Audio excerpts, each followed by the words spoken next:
Hi there. I'd like to welcome everybody, people that are online and people here in person. Thanks very much for coming to this. It's the second of our Labour Studies seminar series for 2022. The Labour Studies seminar series is run by the Neil Agate Labour Studies Unit at Rhodes University in partnership with the Departments of Sociology and Industrial Sociology and Economics and Economic History. It's really seeming to be an interdisciplinary program, and when we talk about labor studies, we mean in the broad sense. So in the series, we'll get everything from what we're doing today, looking at industrial and economic policy, to labor history, to debates on the left, to topical political issues, to some excellent, detailed, hard facts on the informal sector, questions around social policy, and so on. So it is very broad, and we'd like to encourage everybody who's come this time to sign up so we can notify you for future events. I also want to note that we record these events and we're putting more and more of them online. Older ones are podcasts, and now that we've moved up to video, we're now putting them on YouTube. All right, so we're moving with the times. It's also very nice, I must say, to be doing these in person as well as online. With the last 2 years of COVID, the closure of the university, it's been a very strange experience. So thank you everyone for coming. Today it's my pleasure to introduce Dr. Mbuso Moyo, who's going to be looking at industrial policy for sustainable, decent jobs in South Africa. And I'm not going to read out his whole abstract, he will talk to that, but the long and the short of it is South Africa has got a job crisis. Compared to any other middle-income, semi-industrial country, we are absolute pits. Even countries like Brazil, with which we're often compared as an unequal country or country marked by severe uneven development, unemployment tends to be under 10%. Using an expanded definition that includes discouraged job seekers, we're heading for 50%, but even with a narrower definition, we're in the 30s.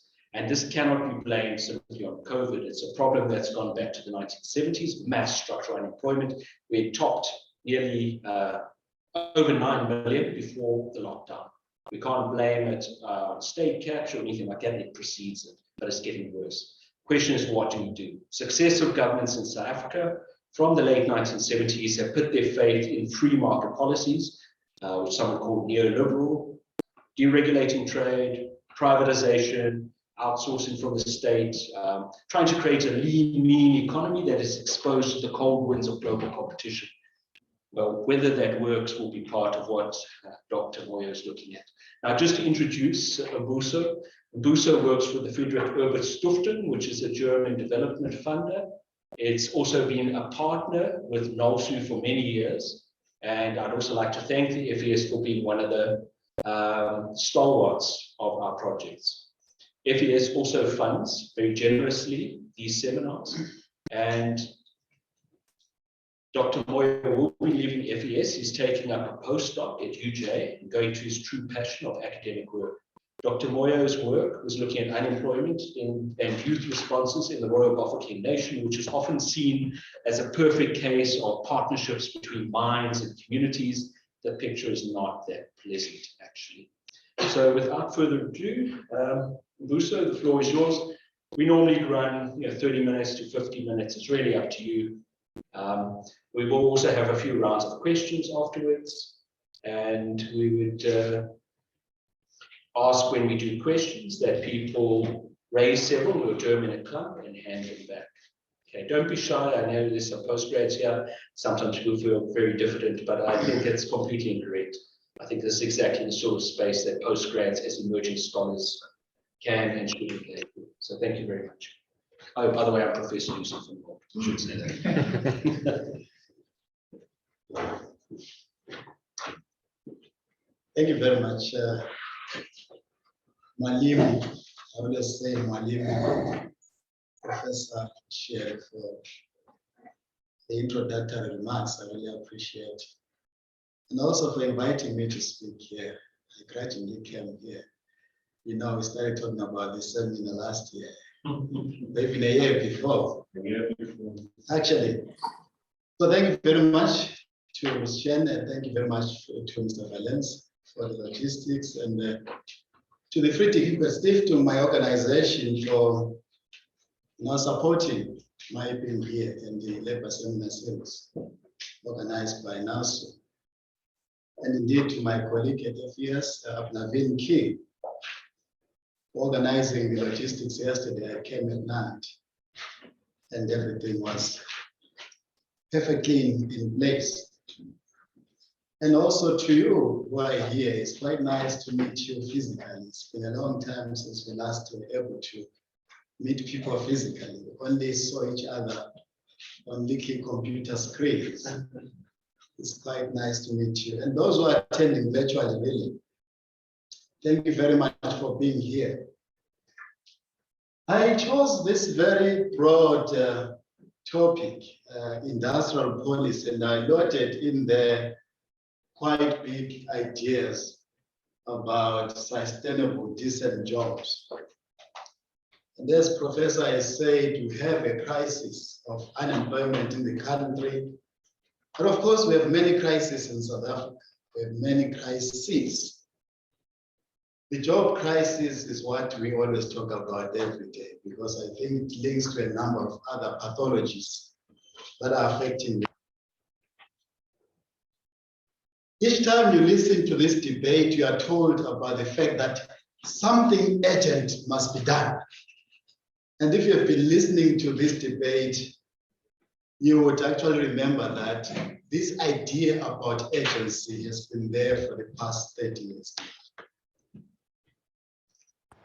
The problem of unemployment is rising. Are we not surprised? We're saying something must be done. But the way I see it, so there is a gap here, there is a lacuna. The lacuna is we're not talking about how we should create the jobs that we want. So I've come here precisely because I want to enter the debate around job creation. And the first slide tries to give the context of what we're talking about. Unemployment at about, how much now? 34.9% in the previous period, and 35.3% in the fourth quarter of 2021. Of course, the results were embargoed and then published last month. We also have a fundamental problem if you look at the slide. The problem is that the savings to GDP are standing at 11.7%. What we are seeing is that there is no saving, or the savings are very low. Yet, we have government expenditure that is standing at what? Can't see my slide properly here. 1.71 trillion. 1.71 trillion rand. Can't you see a dichotomy here? Because I want this to be a discussion. There is so much huge government expenditure, but there is so much low saving ratio. Why is this so? What is your guess?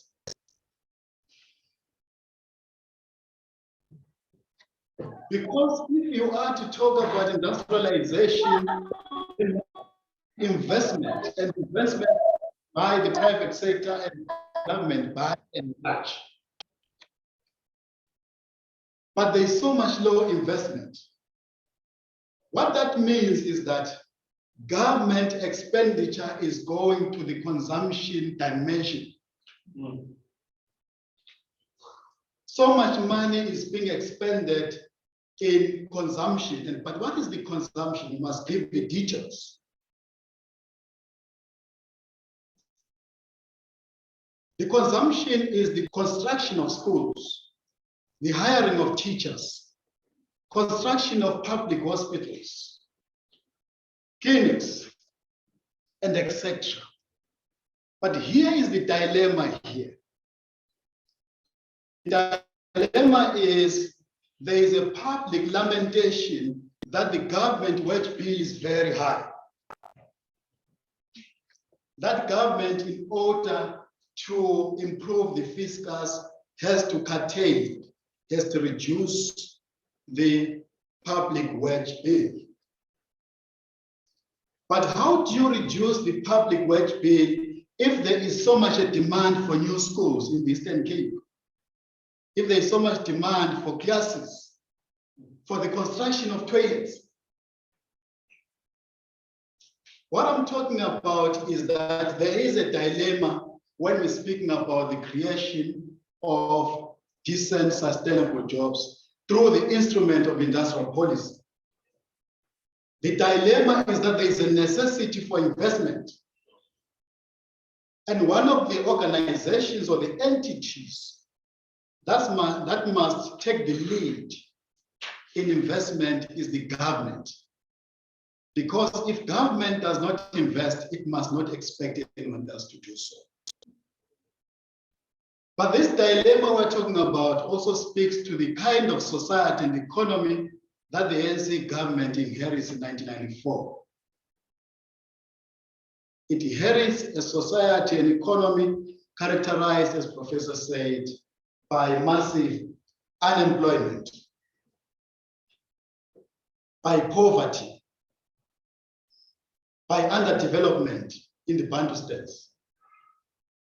What that means is that the government, whether it wants or not, is forced to do something. And what does it do?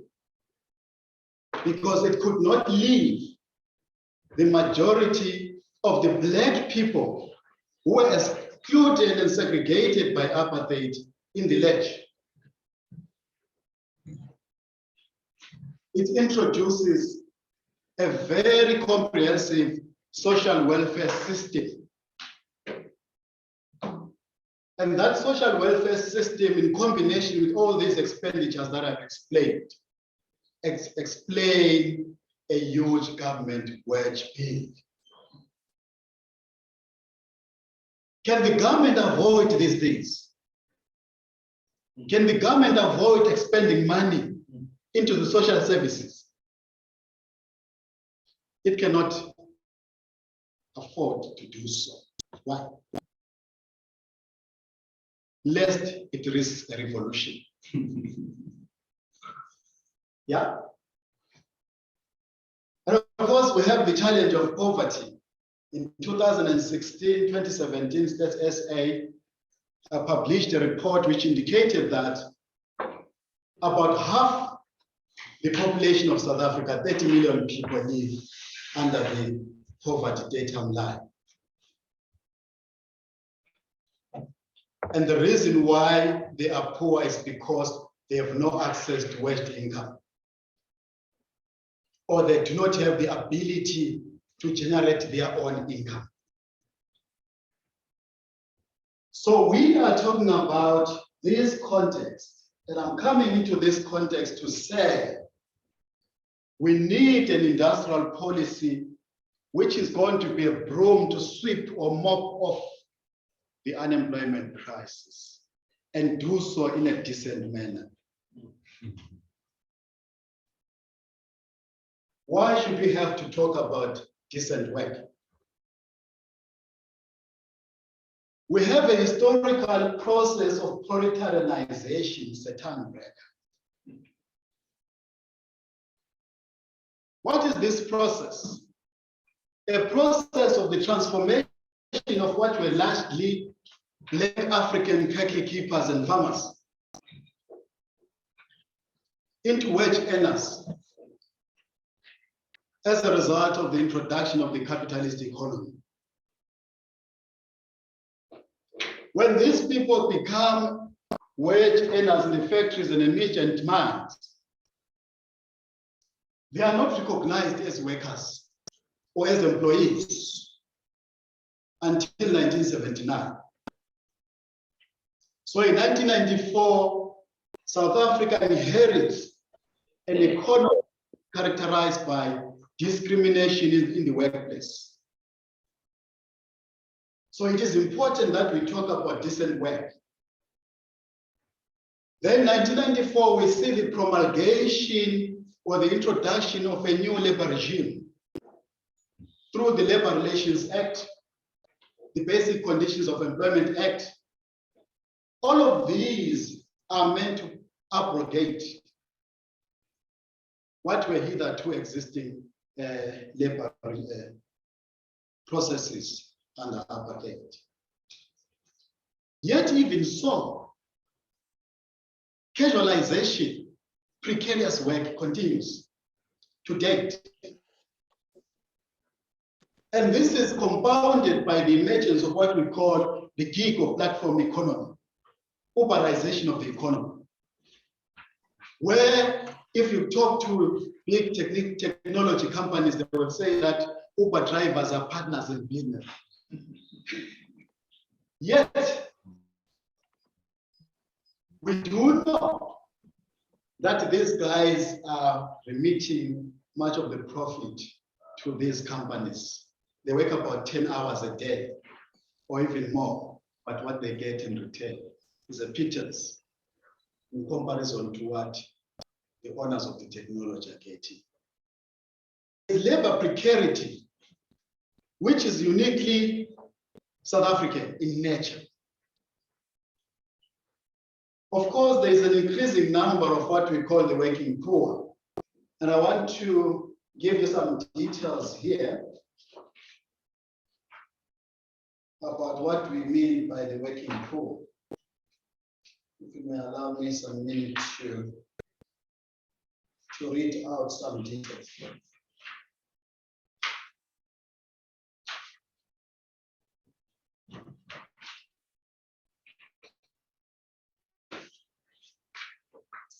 Anyways, I'll find this and read it to you. But what we are saying is that there is almost no distinction between those who are unemployed and those who are employed but under precarious conditions, because the returns to their labor do not allow them to lead lives. So the reason why we talk about decent work is because precisely we want to address the question where there's a growing preponderance of people who are working but who are poor.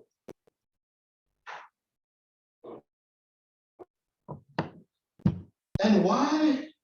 How do we want to do this? We want to do it through an industrial policy. And what is an industrial policy? It is state intervention in restructuring the economy, and it is in direct opposition to the dictates of neoliberalism that say you must leave everything to the market. Industrial policy has been shown to work in newly industrializing countries, NICs, the Asian tigers, Taiwan, South Korea. What else?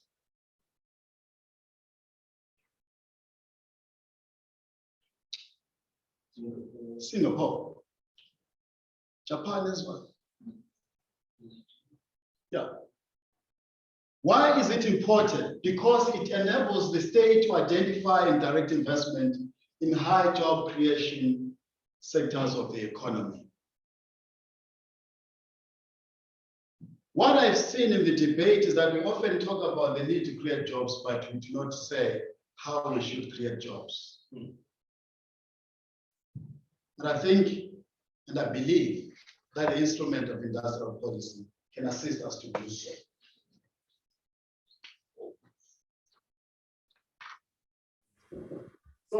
So in South Africa, about decent, we are fundamentally speaking two things, which are wages and work-related benefits, and the extent to which these contribute to a decent standard of living. However, the idea of decent jobs, the idea of creating jobs, is a contested one. And the contestation is two schools of thought. The first school of thought is one which says, create as many jobs as possible so that whoever is looking for a job and is failing to get a job can get a job, can get a person, a capitalist to employ them. Right? The second school of thought says, decent work notions, such as the minimum wage, stiff employment creation. Right? Decent work-related notions, such as the minimum wage, stiff or they impede employment creation. And therefore, what you need to do, especially if you are in the context of Africa or sub-Saharan Africa, where there is what we call surplus labor. You know, when Karl Marx talks about surplus labor surplus to the needs of capital, that's exactly what we're talking about in the context of South Africa. Where there is surplus labor, and of course, the people who actually support this position are Natras, Nicholas Natras, and Jeremy Sickins. You then have to go to Arthur Lewis, writing in the 1950s, who say, if you have a dual economy, where there is a traditional subsistence economy and an urban economy, what you should do in the context where there are unlimited supplies of labor is to create a labor-intensive, low-wage sector. Create a labor-intensive, low-wage sector, so that those in the traditional subsistence economy can be absorbed in this sector. When employment increases and the number of people who are unemployed decreases, the bargaining power of those who are employed increases, and therefore the wages increase. And that is what is called inclusive dualism.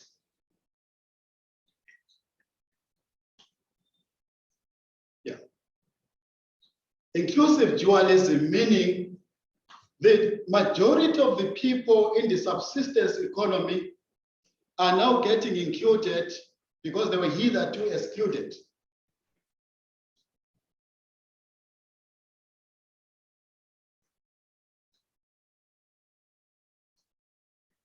So Natras and Sickins are talking about the need to look into the sectors in which we could expand employment creation, and they are suggesting that we must, in fact, look into reviving the textile industry. Their proposition is based on the fact that we had the destruction, the decimation of this industry in 1994. It was one of the industries in which South Africa had actually established some serious manufacturing capability before 1994. When we opened the floodgates through neoliberalism, this industry could not compete with the Chinese manufactured goods, the Amafongko. We started talking about the Fongkos in 1984. So we're getting now into the idea about how industrial policy can then be used to create jobs. I thought I should give you some talk or some debate around employment creation. So that's basically what that slide talks about. But the question here is, was there an industrial policy during the apartheid period? So the presentation really is divided into three small parts. The first is what I have given the context. The second is what I'm talking about now, industrial policy in apartheid and post-apartheid periods. The last part is an ambitious part which tries really to make an evaluation of the extent to which industrial policies applied in South Africa has achieved its desired outcome. During apartheid, the apartheid period, and even before, excuse me, Stephen Gove, writing in 1991, talks about racial Fordism. Do you know what it means? That you see the introduction of an inward-looking policy of developing our own industries. The colonial administrations in the apartheid state in particular, an inward-looking kind of approach, which is called the import substitution industrialization. That import substitution industrialization is inspired by a fundamental political development, the isolation of South Africa from the international world. That the white working class at the time that had gotten used to purchasing consumer goods from the European market can no longer do so because of the isolation. So what happens? We need to develop or expand the production of sophisticated consumer goods that were previously imported for the white South African market. That's what, in simple terms, Stephen Gove described as racial Fordism. But industrialization during this time is dominated by the minerals energy complex, according to Ben Fine and Rastomji. The development of mining conglomerates and their alliance with Afrikaner capital. And of course, with a set of some other activities that related to the manufacturing of commodities. So we had the MEC, which was described and underpinned by economic activity related to mining. But also we had the MEC, which was a dominant system of accumulation.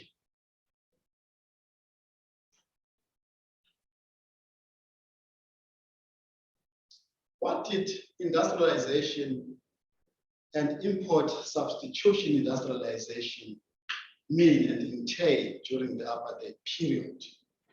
First, it meant the establishment of state-owned enterprises and their protection through tariffs. Two, we see also outside of the MEC, the establishment of autos and electronics, as I have said, driven by apartheid era isolation, protectionism. The use of coal as a feedstock to create and expand a range of capital and electricity-intensive industries. That is a deliberate policy by the government of the time to support industries by availing cheap electricity. Do we have cheap electricity today in South Africa? We have no electricity. Actually, we have no electricity. We see the development of electricity, rail, post, telecommunications, steel, petrochemicals, aluminium, and then of course the two state monopolies, Sasol and ESKOM. Sasol for petrochemicals and of course our fuel, and ESKOM for our steel.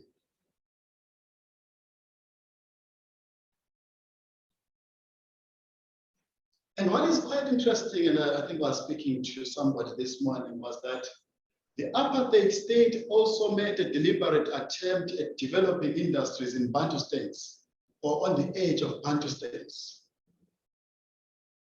through a process of decentralization, heavy subsidization of industries in Umtata and Batara.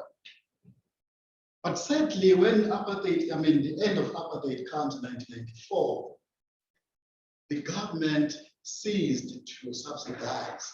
The new government did not subsidize these industries. And what you see today if you are going to traverse through the Eastern Cape and these areas specifically, you'll see ghost factories, ghost towns, abandoned factories.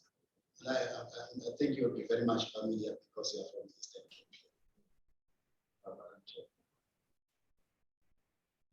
So these industries collapsed. The argument I'm making is that during apartheid, you will see a conscious decision by the state to protect infant industries. Why do we need protection of local industries? Because local industries, by their very nature, are feeble and precarious. They cannot compete with established international firms. You need some level of protection in order for them to be able to capture the local market.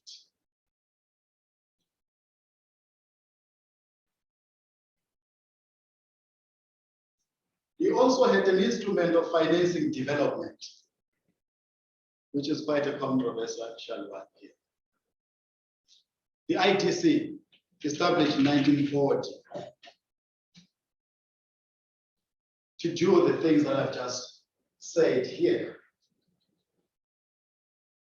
What is unique about the ITC is that it was established precisely to drive the industrialization part of the country.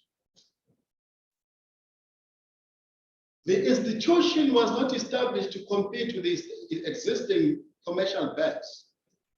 It was established precisely to support the emergent industries. Its scope was expanded when the National Party came to power in 1948. And we see the financing coming from the ITC being used for the establishment of large-scale projects in chemicals and steel and energy, such as phosphor and so on. So the ITC supported local firms through various interventions, such as low interest loans, subsidies, and payment holidays. Why is the state today failing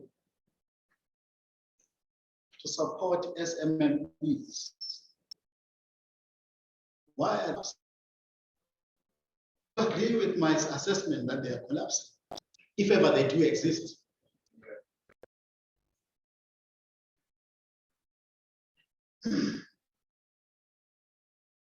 So in short, what you would see here is that there was no central industrial policy. There was nothing called an industrial policy, but you had a number of inwardly focused approaches to aid industrialization in the country. And this meant import substitution industrialization, which was about high trade tariffs to develop, protect, and nurture domestic industries. And this also entailed developing labor-intensive local industries, local factories focusing on consumer goods, like clothing and furniture factories, and creating semi-skilled jobs. I did not think it is necessary for me to give you the figures. But what I can tell you, these were decent jobs. Unfortunately, these jobs were created for a white population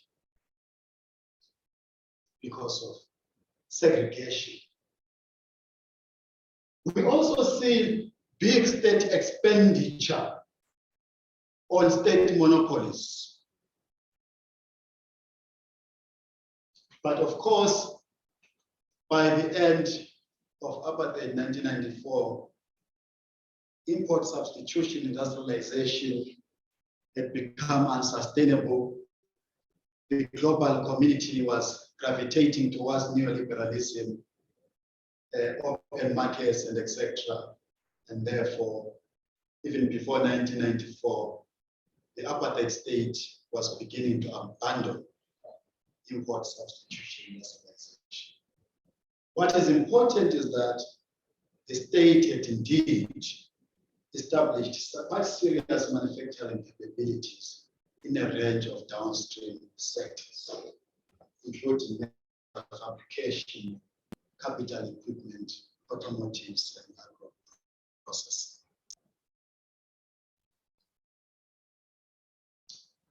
I gave this very messy slide, which I'm not going to speak to because these were just my notes.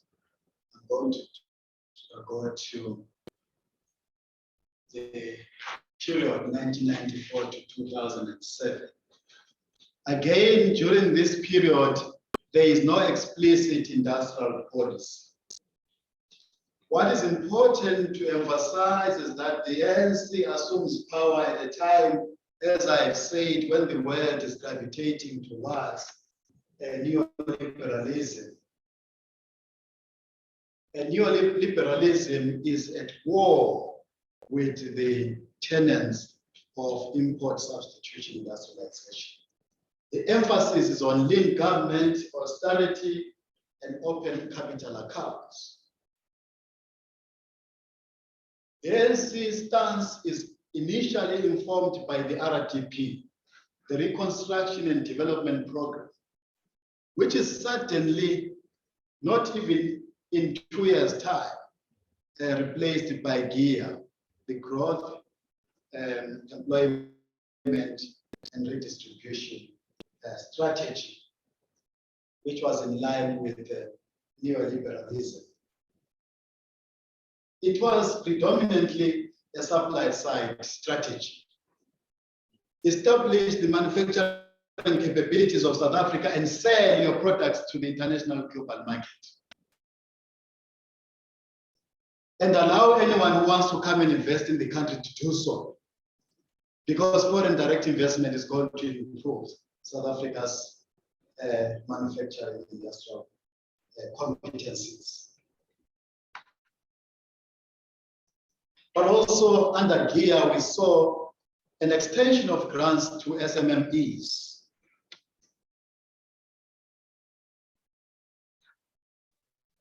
So there was also a continued support for MEC firms with generous tax incentives, trade liberalization, which had commenced under apartheid, continued to be accelerated. But here is a catch-22 situation. If you are going to support these small, medium-sized enterprises in the context where you have opened the economy, are you going to propose or suggest that they are going to survive? A key question.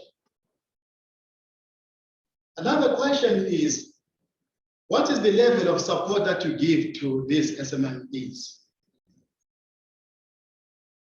And where is the money coming from to support these small and medium-sized enterprises? Does the money come from government?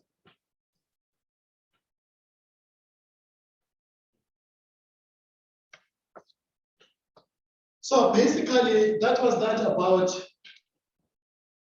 the industrial policy during the period 1994 to 2007.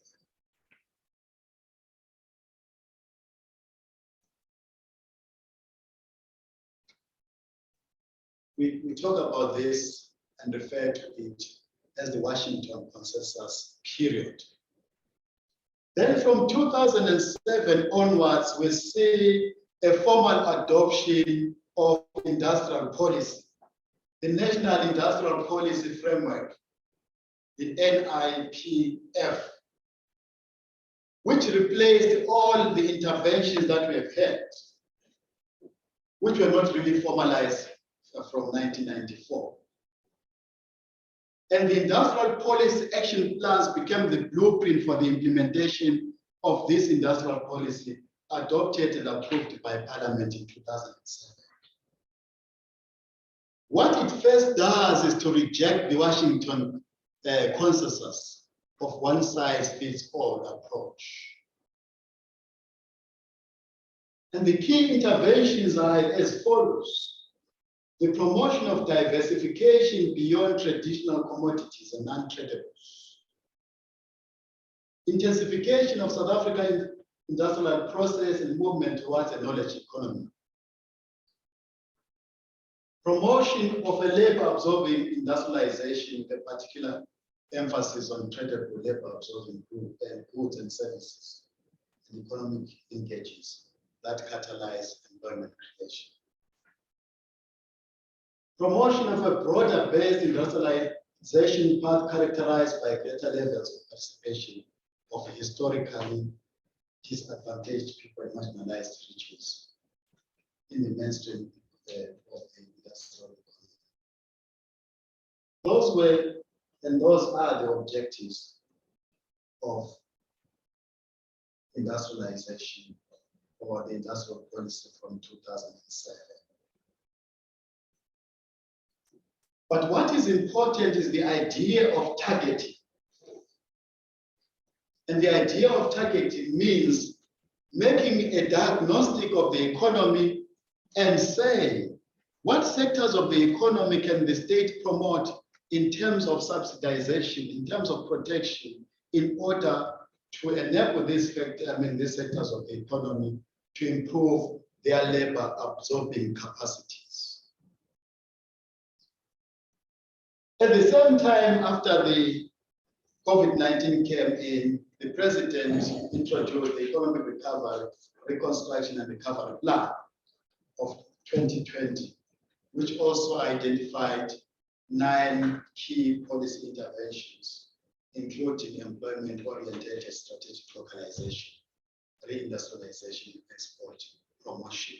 And basically, we're talking about localization, which is a policy introduced by the Minister of Trade and Industry and Competition in 2021, last year. So localization is about reducing the proportion of imported intermediate and finished goods. The improvement on the efficiency of local producers. The development of export competitiveness. If South Africa is producing the same things as Brazil, what would inspire the people who buy to buy South African produced products? It is competitiveness.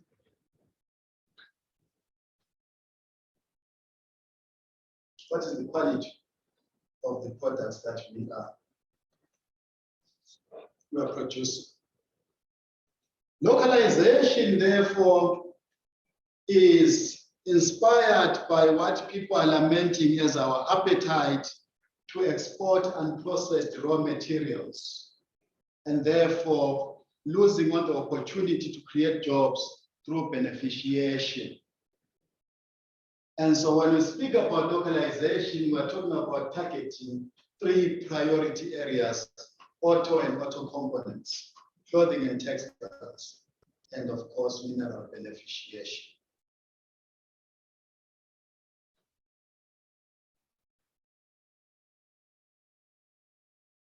This is my last part of the presentation. I'm not sure how much time I'm still left with. Okay.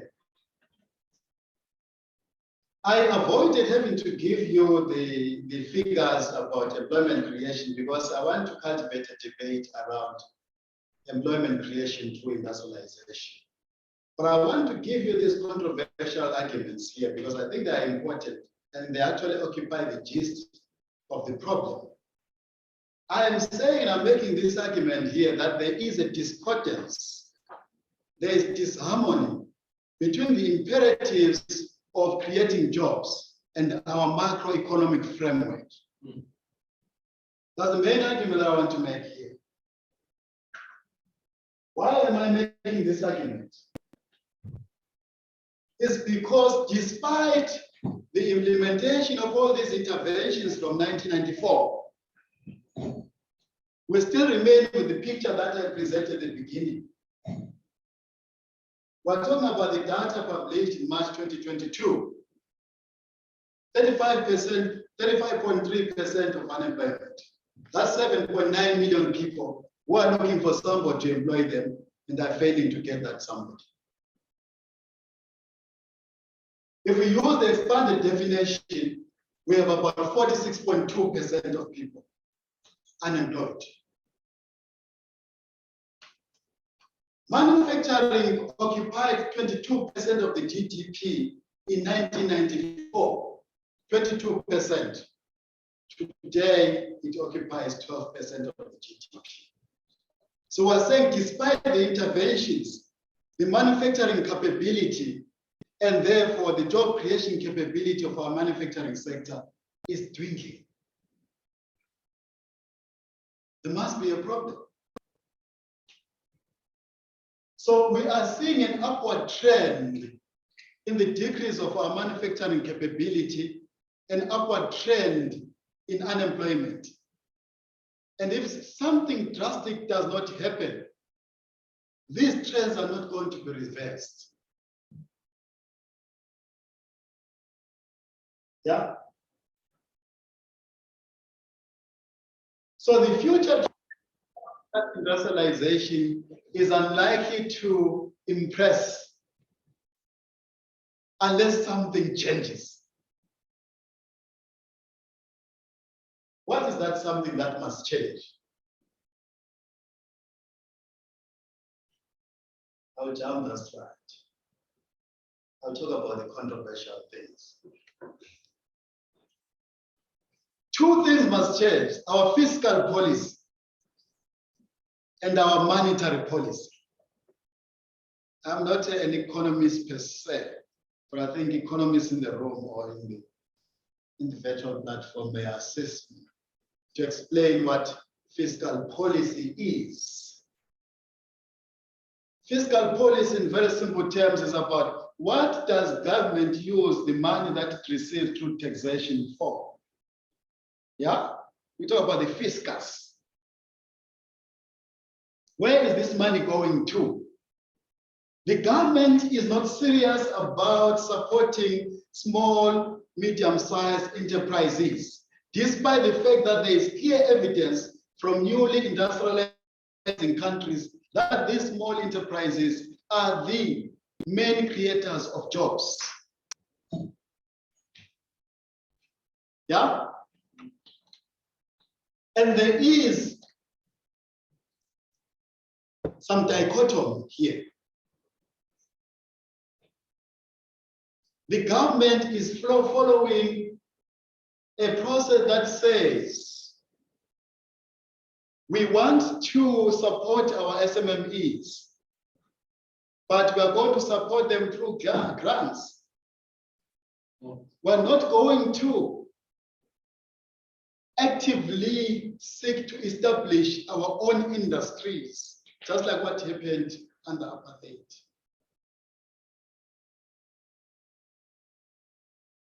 Number one. Number two, government is bailing out your BHP Billiton, your BW, BMW, VW, giving them money in order for them to stay in South Africa.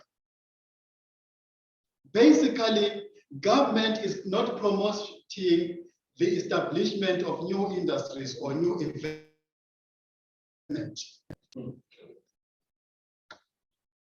How does it do so? How is it supporting BHP Billiton? Do you know? By availing cheap electricity.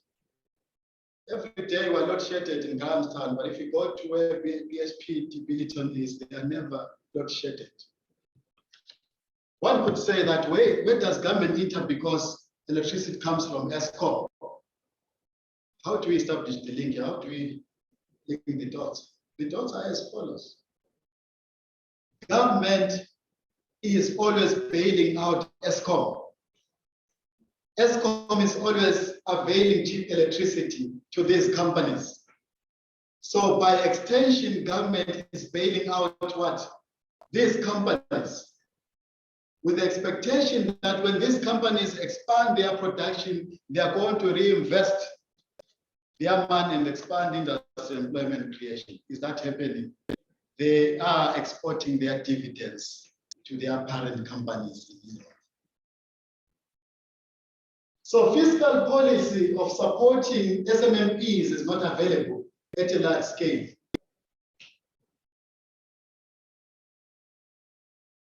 Expenditure on industrial policy supporting infrastructure has been dwindling. Fiscal space for industrial development always undermined by the monetary policy regime that requires high interest rates to attract foreign direct investment. Here is a bind here, colleagues. We have a government that wants low interest rates.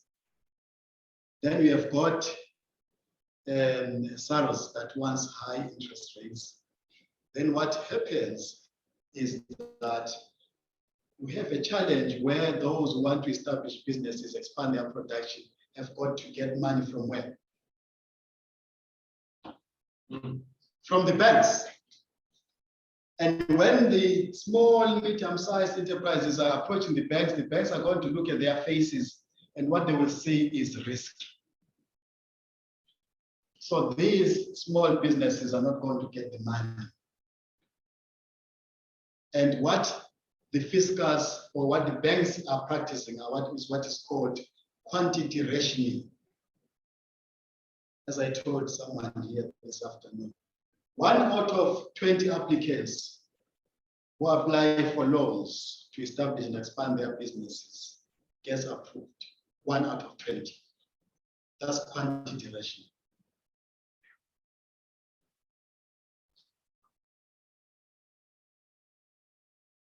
The monetary policy is an interest rate policy.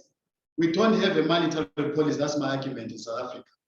All what we do have is an interest rate policy, which is about price stabilization. What it does is to promote financialization of the economy rather than industrialization. So these high interest rates are supposed to attract investment, but all you have is we are attracting bonds, investment in bonds, rather than the establishment of green ventures. So inflation targeting regime cannot guarantee economic growth because we have an inflation focused monetary policy which does not speak to the idea or the imperatives of economic growth and employment creation.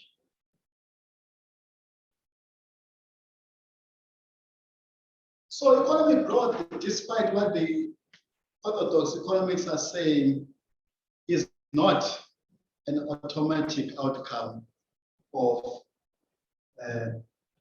stabilization forecast Reserve Bank. And I want to read something from Keynes, because we need to look at the theories of money.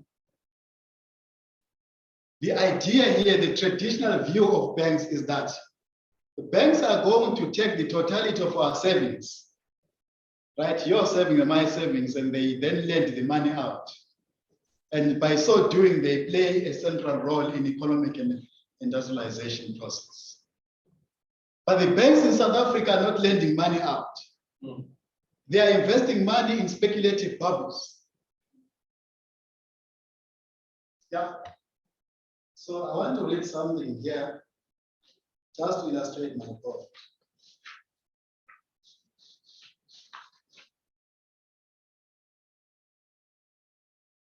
So there was this debate around in post-war or post-World War II Europe. You remember there was an ambitious plan of economic reconstruction.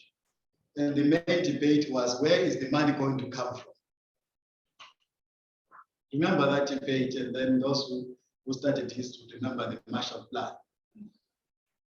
So Keynes enters this debate in 1942 at the BBC, and he says, how is it to be paid for, referring to economic reconstruction? Where is the money going to come from? That's a question. And then Keynes says, we build houses with bricks and mortar, not with money. As a technician in these matters, I can only affirm that the technical problem of where the money for reconstruction is to come from can be solved. He that summarizes, open quote. After meeting our daily needs by production and export, we shall find ourselves with a certain surplus of resources and of labor available for capital works of improvement if there is insufficient outlet for this surplus, we have unemployment. If, on the other hand, there is an excess of demand, we have inflation. So the problem for Keynes was that of mobilization of finance. So he then writes about the general theory of money, if you remember, right? Yeah. And he provides an answer to the technical problem, which is where the finance is going to come from for expenditure.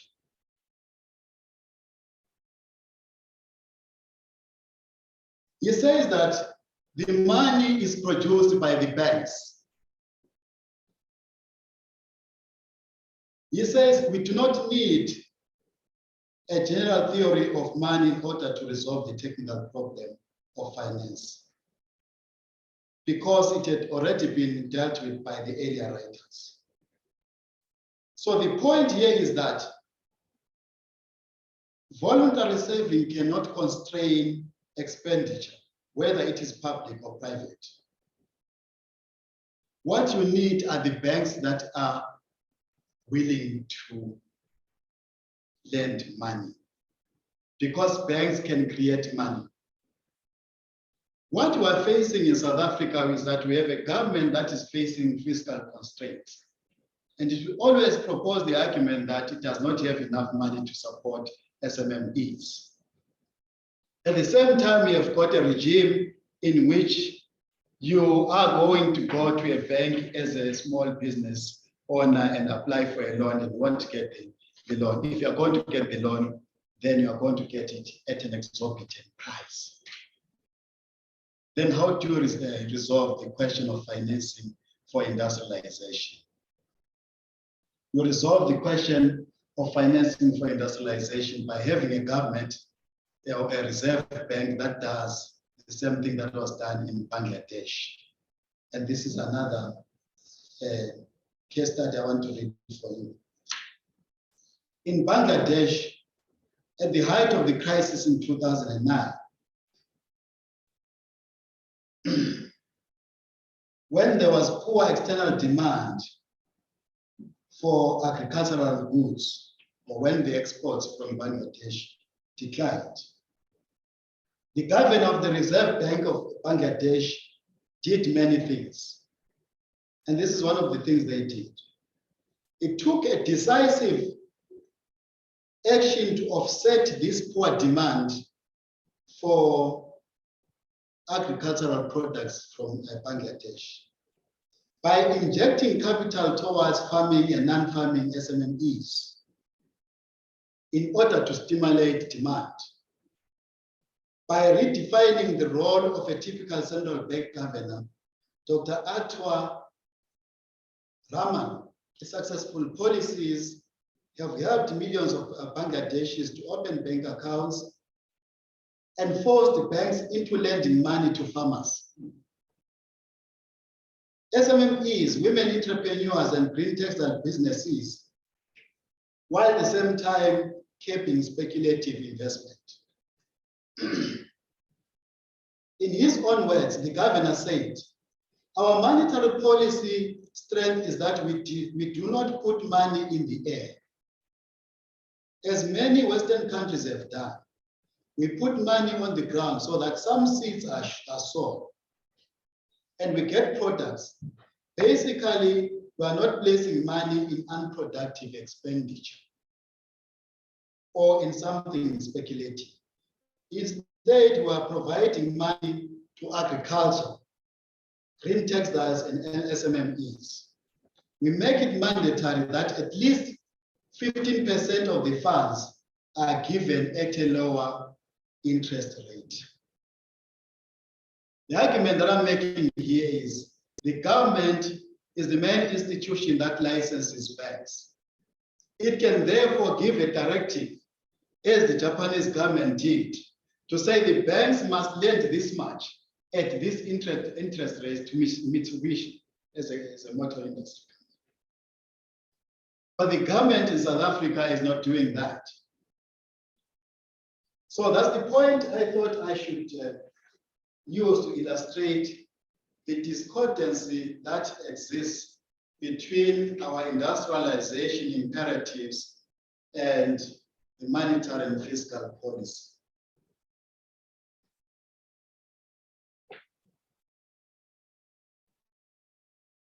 I think, yeah, this is the end of my presentation. I think I must end here. Thank you very much for listening.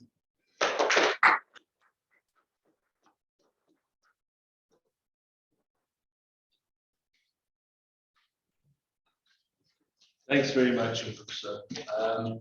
What we're going to do is we'll take a couple of questions, and if you want to take a question and you're on the webinar as well, if you're online, just raise a hand or put it into the chat column, and we'll try to deal with it through that. It's always a bit of a challenge doing the two things simultaneously, but I think it can enrich it a lot. Mbuso, I think this fits very nicely with our theme. As the Neil Agate Labour Studies Unit, we're named after Dr. Neil Hudson Agate. He's a trade unionist who was jailed, tortured, and killed in an apartheid prison. And I think people of that generation who gave their lives for the labor movement would have been deeply concerned by the mass unemployment that affects the working class, with all the social evils that come with that, crime, disintegration of the social fabric, immiseration, and just the daily suffering that goes with it. So I think this is very on point for some people here. Maybe it seems some of the postgrads might feel it's maybe a bit overly technical, but this is the real stuff. It's the stuff we've got to deal with. So I'm going to take a few questions. If you're in the room with me, if you can put up your hand to indicate. If you're in the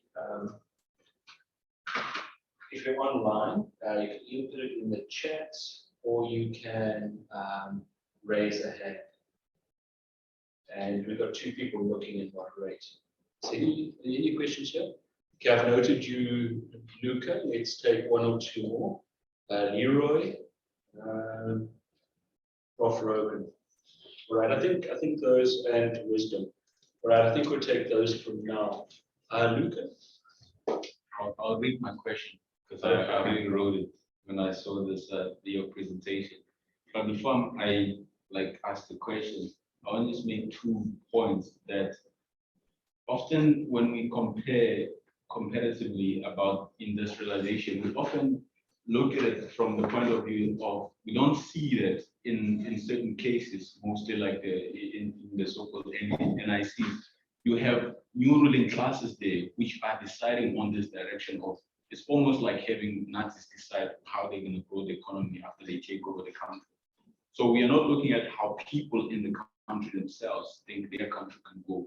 We're looking from the top and saying, okay, because these guys at the top, the ruling classes in those countries were so decisive about where they wanted their country, how it to grow and all those kinds of things. So we should copy them and be like them.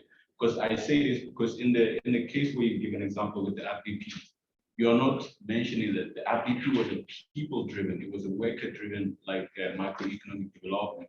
I mean, and I'll make this argument that ever since the RDP in South Africa, there's no any other superior macroeconomic development framework that has ever been the case. So, and then here's my question. It's more of a statement like a question. So, isn't the question not necessarily whether this or that industrial or macroeconomic policy can bring about the desired development, but rather why hasn't the state intervened already to put forward such a progressive policies like the RDP instead of the neoliberal gear policy? Because for me, after being exposed to the RDP, I mean, it's almost every aspect that you spoke of today. It's there. The industrial part about how is it that in every industry we need to tweak this part, this economic technicality to get this result. Most of those things are there already. The big question now is this, you know, after being exposed to the real RDP policy and not the ANC version simply of a four-room house and pretty much the same shanty tower rural area, it seems the issue with development studies in South African universities is not the elaborateness of the right or progressive macroeconomic policy, but implementation. Because now here you have this thing, we often say the state, but who are we saying, who are we referring to? Who is supposed to put these, you know, scientifically backed, you know, industrial policies in place for the desired development that we want to have? Somebody, we are saying somebody must do something, but who is this person or who is this institution? How does this institution itself operate? Why isn't it doing what we want as the people? You see my point? Yeah. So that's the question. Okay, thanks, Luca. So it's quite a lot there, but that's partly, I think, a question of, well, why do we get some policies? I mean, the arguments can be one, but the actual adoption of the policy, I think that's an interesting question. What happened to things like RDP? Leroy? Thank you, Dr. Mbuso, for quite an intriguing, well-detailed presentation. I jumped the gun when I grabbed my hand. What happened was the talk stimulated a lot of ideas. So I'm going to ramble for about 90 seconds, and in there might be a question. I really am quite fascinated. I think the question would be, do you think it's possible? Is there a question of will? And maybe I can kind of like lament why. I completely agree with you around macro, economic framework being completely broken. And I'm so happy that in your talk, although it's an obvious thing, you didn't bring it up, and I'm assuming you didn't bring it up because it's so obvious. I mean, obviously part of the problem is there's still the money, right? So there's no money. It wasn't in the talk, but I'm assuming it's just common knowledge. We've got a corrupt government amongst many other problems that you highlighted. But I'm also, looking at kind of like, a balance of factors here, especially when you look at the overall goal of the IPAP, right? The localization, the reducing of imports and the competitive nature of how to make South African industries more competitive, which naturally then aligns itself with, the capitalist system that we have, which then locates the state in a particular class. That almost benefits in a weird way out of the system that currently exists. And then we've got a debate around a policy that has to be put in place, writing off Luca's question now, who's going to do it, same government, within this particular system, which is predicated, to the continuous production of non-decent jobs and precarious jobs and no jobs, it's just part of the capitalist ballgame. And so I'm wondering if for at some point in time in the future, and I know it's not really within the parameters of this talk, and I apologize for rambling, but my mindset is, if not a better new industrial policy, which if we had one, again, question of will, like who would actually fully implement it? Who would go against, it worked kind of well, like in your talk during racial autism, because it worked for a smaller group of people, a very specified class of people. Mass consumption had to meet some type of mass production, had to be some type of consumption, and it was racialized because the majority couldn't consume. But now that we've opened these floodgates, we are in neoliberalism. It's quite an interesting mix. I'll come back again with my thoughts a bit aligned, but I hope there's enough there to kind of like something. Thank you. Thanks very much. I'm going to come now to wisdom, but I just want to notice that, and I'm hoping I pronounced it correctly, Wendy Dasram has raised a question in the chat, which is, how did Bangladesh prevent hyperinflation? Wouldn't lower interest rates lead to higher inflation rates? So, I mean, that's part of the argument, right, around quantitative easing. I mean, are you going to cause some additional problems? Wisdom? Thank you. Thank you very much for such an informative presentation. And I think mine really is quite similar to Lucas' comments there. Because is it really, quite a question of will, from a political will rather to implement the right, the right national policy to respond to what the situation is. But as as you presented, the facts, the numbers are what they are. And what's interesting is that you just mentioned that about the industrial, the manufacturing industry, but in the services industry, again, the same thing is happening, particularly within the banking sector. Between 2017 and 19, around about over 6.5 workers were retrenched. Well, not quite. Well, the reason of their retrenchment is because of these neoliberal policies that actually open floodgates of issues of technology coming in for being really quite an exacerbating vehicle of how the banks actually organize that way. So what's interesting at the same time is the fact that the very same governmental structures that are there kind of seemingly sided with with the banks. When you're looking at really what happened between the banks and labor's response to that. The issues of policy in the three notices that were given to that were submitted by Osachi to NETEC, trying to bring the government and the banks to task, we actually ignored in 3 different cases. So it's again, like I said, back to what Lucas was commenting, is it an issue of political will or a discordance again, between what these policies are seemingly doing and what the social and labor situation is in the presence of Africa. So, yeah, I know it's a bit of a mouthful, but no, that's great. And I think there's quite a nice convergence. I'm just going to take Mike. Prof. Rogan, if you'll come in, and then I'm going to hand the floor to you. That's not a mouthful. Poor guy. He just asked for questions, and we're just getting a panel discussion here. Thanks, but it's not just coach group. This is exactly what you want. Yeah, thanks. So let me add to the file. Yeah, I like the way you presented it in those neat periods where one couldn't help but think that another situation, another outcome was possible in between each of those periods. And of course, you could extend that back further into the 70s and into the post-war period as well. But I wonder if one would have a right to be skeptical that perhaps the ship has sailed at this particular point. And the one thing you didn't mention was the high concentration in the South African private sector, right? So you talk about the Competition Commission or any other sort of indicator. But how optimistic do we have a right to be that the types of support you mentioned for SMEs, I think we all agree that generally tend to pay lip service to the SME sector, right? But would one be right to be skeptical that those types of interventions would be enough to deal with the high levels of concentration and the crowding out of new entrants and even smaller players?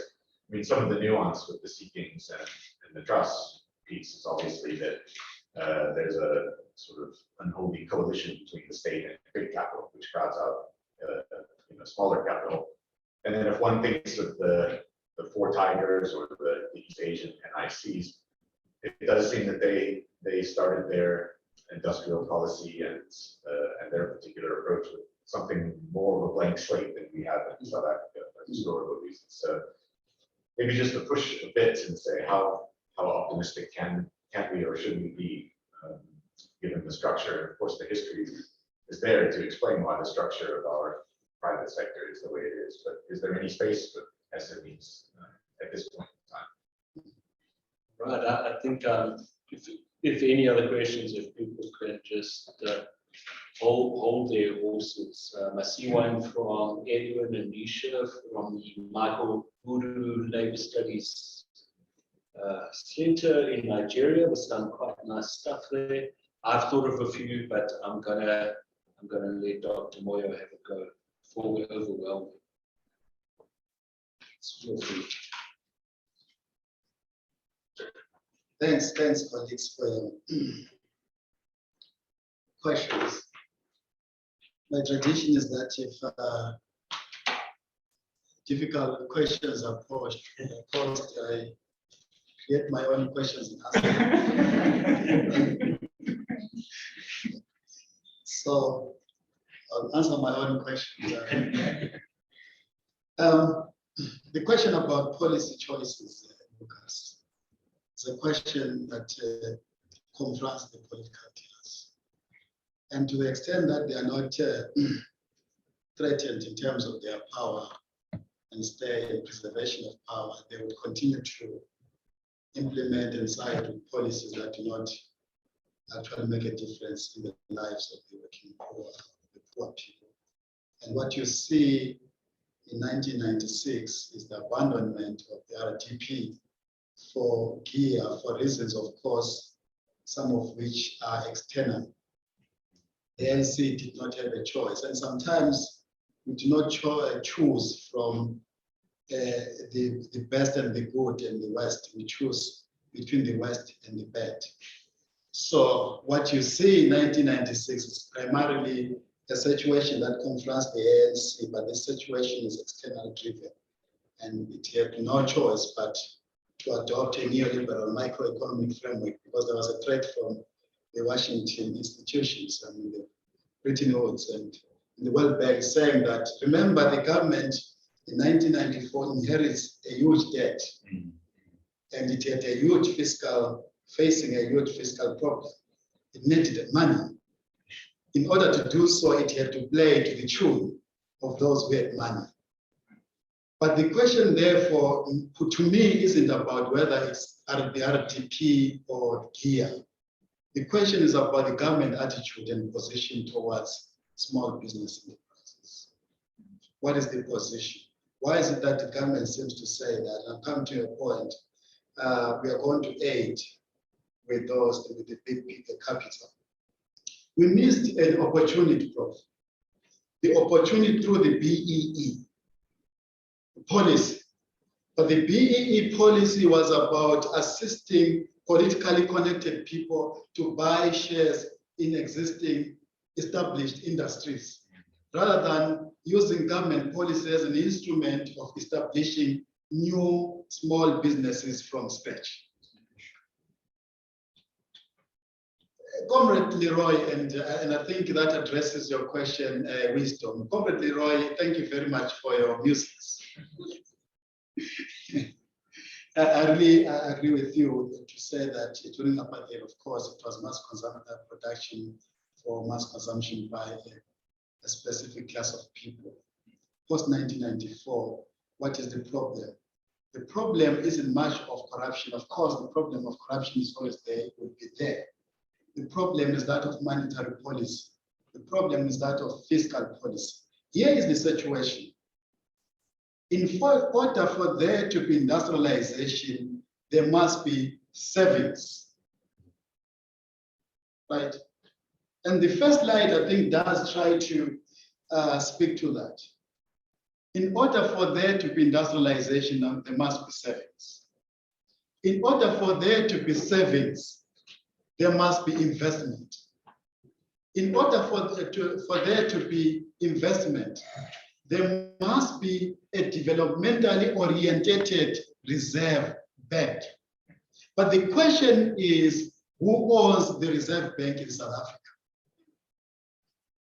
What is the percentage of foreign ownership of the reserve bank? And who are the people who are investing in the reserve bank? What sort of outcomes do they seek to achieve? Financialization of the economy. They are investing in order to get money, the bonds, rather than investing in grain ventures, as I said. But I partly answered your question, Prof, because I created my own question and answer. I think I've tried to respond, colleagues. Well, the case about the Bangladesh, you are talking about government policy to direct investment into particular sectors by way of saying, can you avail low interest rates to these specific sectors for a specific outcome? rather than give money generally to the people. So it was not an instrument that could possibly drive inflation. It was a question of targeting, as would be the key argument for those who argue for industrial policy as an instrument for employment creation. Thank you.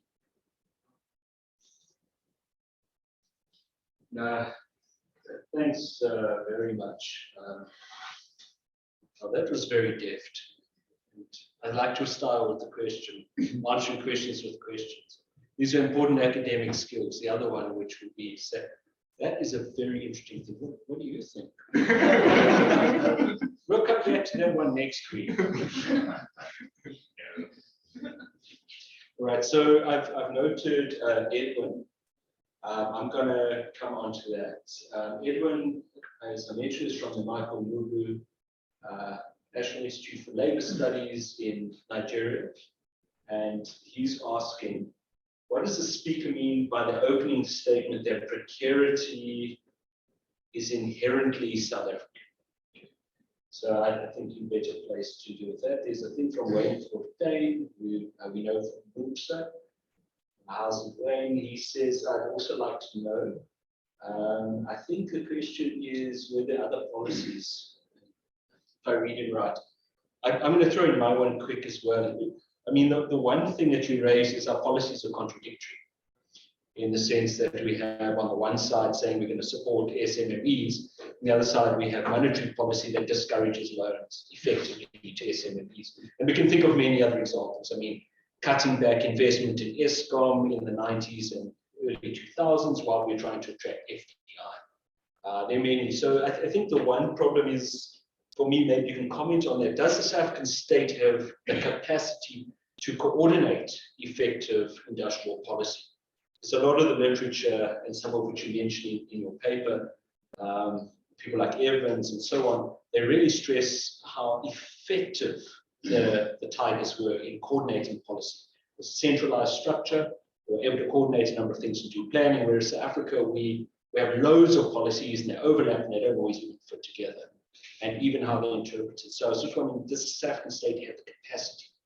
And that goes a bit to Leroy's point. I mean, what does it mean to put industrial policy in the hands of somebody who buys the wrong trains for Transnet for a bribe, or invests in submarines in the 1990s against who? So that's the one I wanted to ask. The other one goes partly to your point to Mike, which is the question of BEE. I mean, one of the things seems to have been that BEE, to a large extent, has failed to generate new industrialists. So the initial phase of BEE, which was essentially giving people shares in existing companies, which is where your Ramaphosa kind of generation comes from. And the later one was essentially subcontracting out things to small companies that are completely unviable without massive state handouts. So you have over-invoicing, low productivity, poor quality controls. So is there a way the state could, whether it's SMMEs or even choosing big champions, national champions, is there a way the state could actually create a more effective, non-state-based black industrialist capitalist class? So those would be my ones. I thought I saw another hand, Mike. You having another bite at the cake? Yeah. Oh, and I see Wayne. Sorry. Yeah. Wayne's added. Wayne Fortain added. Okay. Okay. Yeah, let me do Mike and then I'll summarize. Mike, fire away. It's just a kind of a spin-off of Lucian's question about state capacity.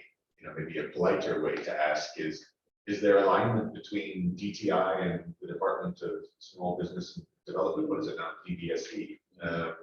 Or are they pulling in opposite directions? I mean, the fact that there are two separate departments is somewhat suggestive that alignment might be an issue.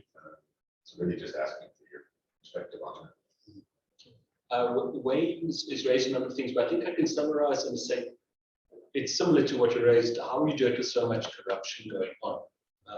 Look, corruption is partly around fragmentation of state, that there's highly decentralized tendering, there's no national register and so forth. So I think that comes in. Are there any Were you about to say something? Okay, well, there's a gap. Okay, was something else possible? You know, remember the slogan of the neoliberal period was there is no alternative, and you even came close to saying that they had no choice in '96. Was the RDP dead in the water from day one? Was it ever possible to have an alternative to neoliberal measures? Just throw it out. I don't know.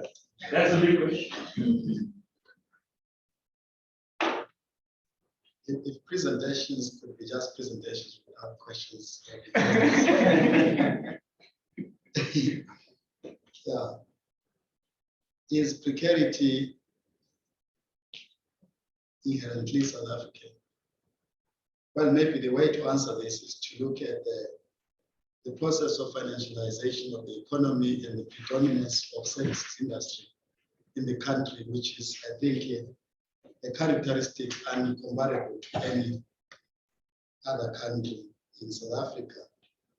So what you see is the expansion of services industry, the banking sector, the loan systems, your microfinance, and etc. Then what you see are people working in those sectors and being employed as casuals. And so, of course, one could not authoritatively say that precarity is inherently South African, but one could look at the process of financialization and the kind of jobs that are then created in the microeconomy. They are precisely casualized jobs.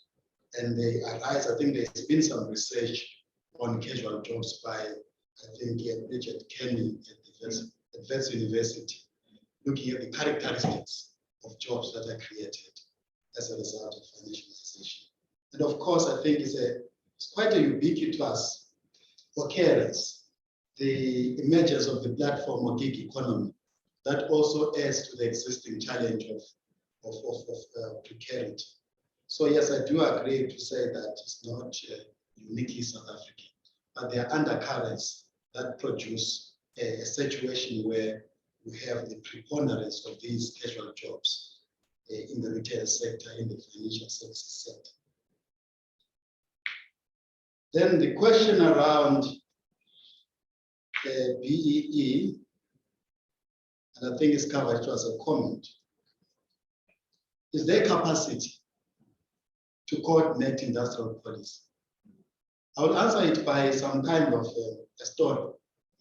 The story is, if you go to Singapore, the newly industrializing countries, is that young people from university will graduate and go into the private sector to gain skills, get employed, work for about 20 years, and then they go to work for government as a way of a retirement job. They call it going to heaven. In South Africa, the reverse is true. Young graduates without skills want to work for government because there is stability and job security. And what you find in government in South Africa are the most incompetent young people. Now, if you talk about the GTIC now, that's what it's called, you've got to look at the government capacity in terms of making a diagnostic of the macroeconomy to say, which sectors of the economy are high performing? Which sectors of the economy can we support? Do we have people in the department who are able to do so? Number one. Number two, we've had a challenge with South Africa's education system. Yeah. Atrocious.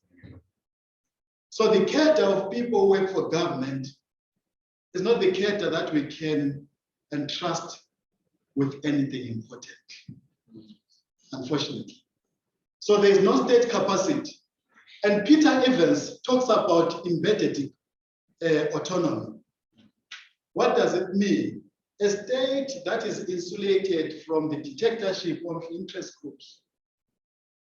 A state that can make its own decisions without having to pander to interest groups. So, Prof, there is no capacity for any important things in government. You talk about education, talk about industrial policy. Was there any other question? I think the next words that's just popped up Okay, on the chat column. I think we covered for the house here. One of the questions which is also raised here was the question, it's also from Edwin in Nigeria, which goes to one issue that maybe could be touched on, which did come up earlier. There's an argument that industrial policy is outmoded. It belongs to the sort of failed models of the coordinated market economy. What does the speaker think? And I think that's partly a question of, is this a non-starter? I mean, does the ship sail? And then Wayne has got another comment that says, I think it's quite important. Can the public play a meaningful role in developing these policies? You know, I think Luca raised the thing of how the RDP was very much a bottom-up, trade union-driven process, and ANC in those days was also much more mass-based movement. So the one is are these policies yesterday's news? The other one is, can the public be involved? Mandisa Mpolo has says, well, look, if there aren't changes to fiscal and monetary policy, what can be done around, over, or under the current constraints?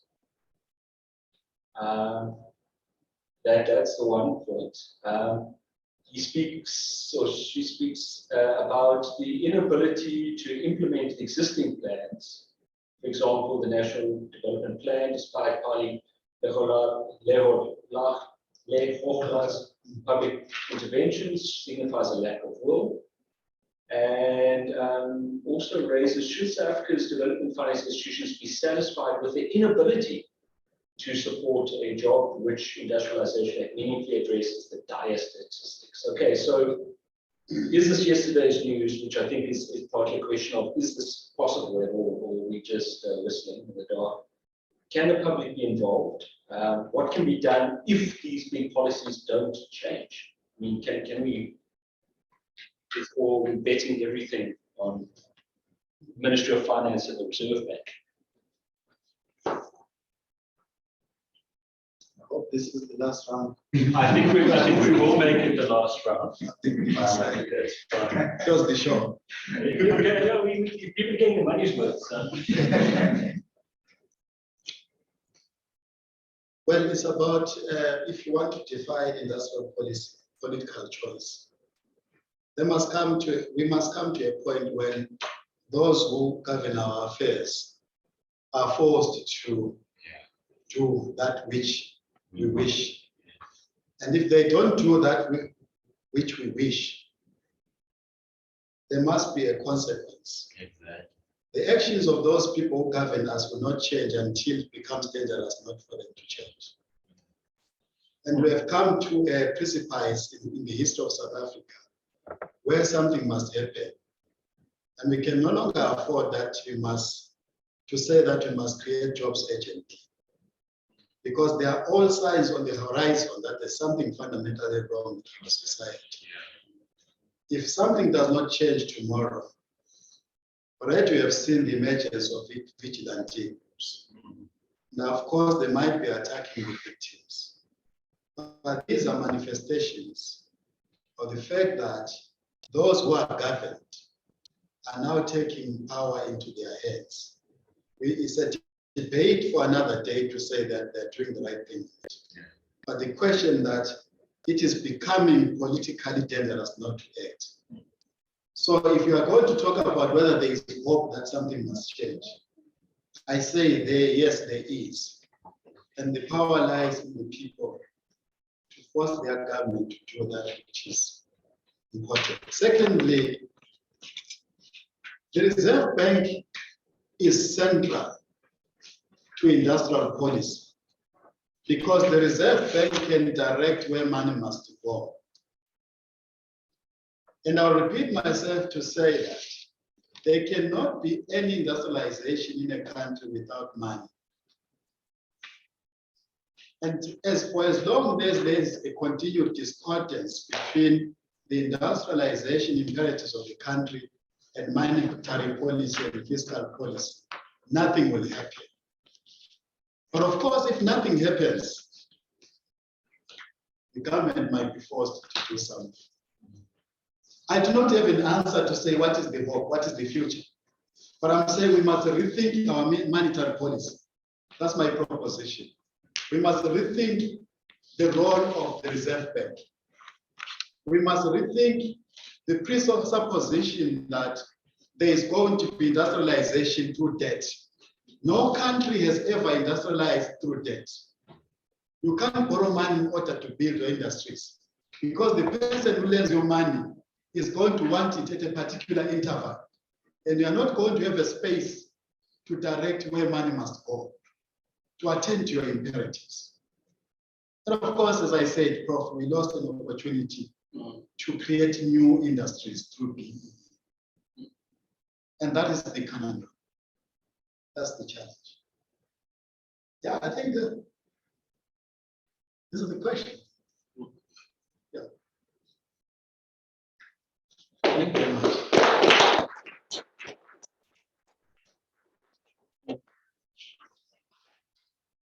So colleagues, with that, colleagues and comrades and friends, funders, and academicians and postgrads, academicians to be, thank you very much for attending this. I think in total we got up to about 37 or 38 people here and online, which is good to know. Got to say one thing for the fourth industrial revolution, it does allow blended seminars, which is a bonus. Mbuso, thank you very much for the talk, and I think you had to field some really big questions on what is to be done, which is always the big one. But I completely agree. Something has got to be done. It's not sustainable. And the science that we're seeing, it's not the traditional left that's actually getting that much done here or worldwide. The people often making arguments for economic nationalism are people not on the traditional left, at least. So that's where we're at. All right, thanks everybody. I'm going to close this. I just want to mention there will be a recording online, so if you're on a mailing list, you will see the text. Thank you very much. Let's give them one last round.